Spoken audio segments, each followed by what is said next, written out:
Wonders 2.0. Fresh at nagbabagang happenings bang hanap mo? Mga padabarkads man yan o mga trending topics? Pwes, sagot na natin yan. Kaya naman isubscribe nyo na ang ating channel para sa mga nagbabagang balita everyday. So ayun, welcome back again sa ating YouTube channel mga Kadabarkads, and for today's video, ang pag-uusapan natin ay mga pangyayari po sa loob at sa labas ng Itbulaga. And meron nga pong isang Dabarkads na lumutang, isa po siyang dating host ng Itbulaga, and siniwalat niya kung bakit siya po ay naalis dito sa Itbulaga. So mamaya pag-uusapan natin yan. Pero bago ang lahat, narito muna ang total cash prizes na naipamigay ng Itbulaga for November 19, 2024. So total of 220,000 pesos. 5,000 pesos po para sa therapy at 15,000 pesos naman para sa O Baby Challenge at 90,000 pesos naman para sa Sugod Bahay, 95,000 pesos para sa GB5 at total of 20,000 pesos para naman sa Bawal Judgmental Kaba. Samantalang kagabi naman po mga Kadabarkads, nagbahagi po si Samantha Rescal ng konting video clips na binahagi niya po sa kanyang broadcast channel dito po sa Instagram. So, ang nilalaman po ng video na yon ay reminder po or reminders para sa mga Dabarkads na nasa listahan niya po na dapat eksaktong 3 p.m. nasa Itbulaga na po kayo. Yung mga nasa listahan po ni Samantha Rescal na pupunta ngayong araw po dyan sa Itbulaga TV5, eksaktong 3 p.m. sa tape po ito ng Itbulaga, mga Kadabarkads, dapat nasa studio na po kayo. Okay? And dapat nakasuot daw kayo ng color pink na may letter H. So, para lamang po ito sa mga nasa listahan po ni Samantha Rescal. Okay? So, kung wala po kayo sa listahan, hindi kayo pwedeng makapunta at makapasok dito po sa studio ng Itbulaga.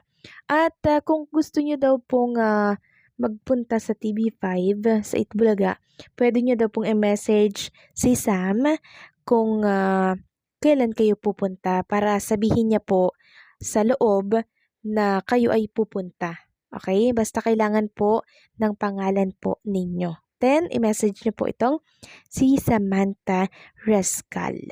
So, by 3 p.m. yung nasa listahan po ni Samantha Rescal ay nasa 20 katao po ang sure na pupunta and magsusuot ng color pink na may letter H na letter sa damit. So, ito po ay para sa birthday celebration siguro ni Samantha Rescal. Samantalang, si Atasha Mulak naman ay binida po ang kanyang isang ini-endorsong brand sa kanyang Instagram. Sabi dito ni Atasha, I used to struggle with sensitive dry skin and tried so many products with no real results.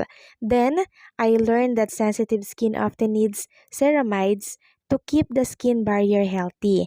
That's when I started using Cetaphil Gentle Cleanser and Moisturizing Lotion, and it's made such a difference, leaving my skin glowing.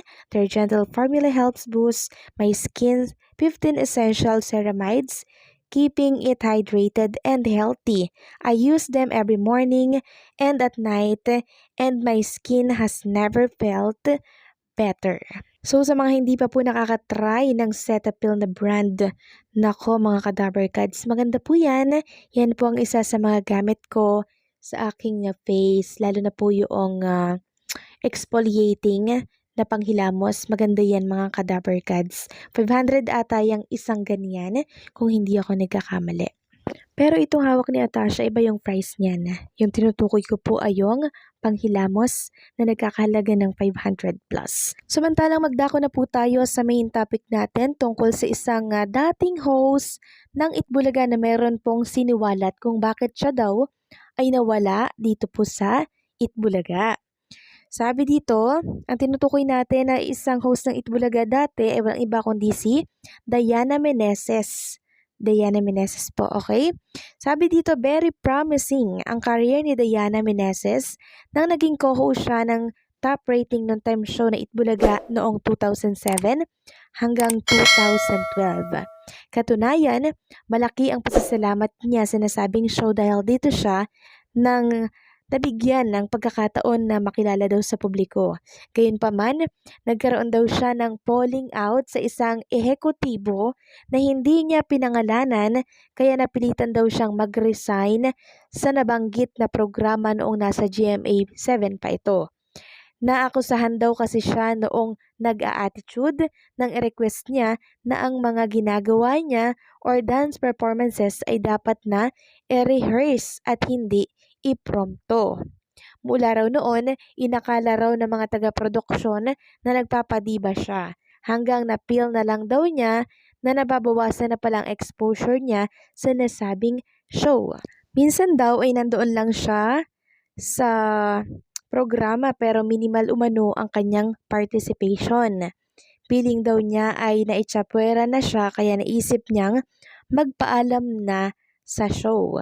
Gayunpaman, masasabing water under the bridge na raw naman ang lahat lalo pat nakakasama naman niya ang Tito Vic and Joey sa mga programa sa Net25. Sa tsikahan din niya sa vlog ng katotong ni Molly Alinio, inamin niya na marami na rin niyang nakarelasyon tulad ni na Carl Guevara, Sam YG, Direk GM, San Pedro at iba pa. Nagkaroon din siya ng short-lived relationship sa non-showbiz guy na si Benjo Vinaldo at nagpakasal. Nakapangasawa rin daw siya ng isang afam kung saan nabuntis siya but unfortunately ay nagkaroon siya ng miscarriage na inamin niya sa kauna-unahang pagkakataon. Isiniwalat din niya ang naging pakikipaglaban niya sa cancer. Nadiskubre raw niya ang sakit noong 30 years old siya. Na-diagnose raw siya noon na may stage 2B cancer of the breast. Dahil natakot daw siyang kumalat pa ang cancer sa ibang parte ng kanyang katawan na minabuti raw niya na ipatanggal ang isa niyang suso. Sumailalim din daw siya sa reconstructive surgery para maibalik ang forma ng isa niyang dibdib. Naging wake-up call din sa kanya ang pagkakaroon ng cancer na umano'y nakuha niya dahil sa stress, puyat at pagkakaroon ng unhealthy lifestyle. Advice niya pa sa mga kababaihan na ugaliing magkaroon ng regular check-up sa kanilang mga doktor para ma-assess ang kanilang kalusugan. So yun po pala yun, hindi ako aware na kaya pala siya nag-resign dito po sa Itbulaga nung time na nasa GMA 7 pa po ang Tito Vic and Joey at Tower Cats ay dahil feeling niya po pala parang naiitsapwera siya dahil nababawasan daw yung kanyang exposure sa naturang programa. So parang napag-initan siya dahil parang nagpapakadiba daw siya sa naturang show.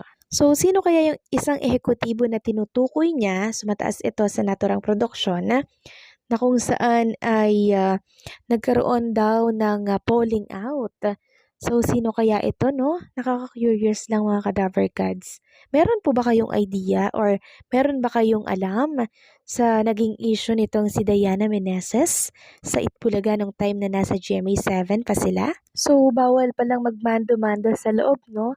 Kasi baka ma-misinterpret ng mga kasama mo. Kaya eto, ganito po yung nangyari kay Diana Meneses na pinag-initan siya and nabawasan po yung kanyang exposure. So hanggang dito na lamang po mga Cadaver Cards ang ating update at maraming salamat sa patuloy po na pagsuporta dito po sa DIRS 2.0 at sa mga hindi pa po nakaka-subscribe, i-subscribe nyo na po yan and please pakisama na din ang notification bell para lagi po kayong updated sa mga balita po nating ilalabas tungkol sa mga Dabber Cards.